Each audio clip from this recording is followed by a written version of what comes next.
Hello, friends! Today we're going on an exciting adventure to learn letters and meet amazing animals. I'll show you a letter, give you clues, and you'll guess the animal. Ready? Let's go! Our first letter is E. Can you think of an animal that starts with the letter E? Here's a clue. The animal is big, gray, and has a long trunk that it uses to drink water. Do you know what it is? It's an elephant! E for elephant. Next up is the letter F. What animal starts with F? Here's a clue. It's orange, fluffy, and it loves to sneak around in the forest. Have you guessed? Let's find out. That's right, it's a fox. F for fox.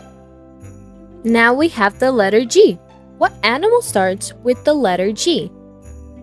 Here's a clue. It's tall with a very long neck and loves to eat leaves from tall trees. Let's see if you were right. It's a giraffe. G for giraffe. Our next letter is H. What animal starts with H? Here is a clue. This animal lives on a farm and says, "Neigh." Let's find out the answer. It's a horse. H for a horse. You did amazing today. How many letters did you guess correctly? Tell us in the comments. Don't forget to like this video, subscribe to our channel, and join us the next time for more fun learning. See you soon!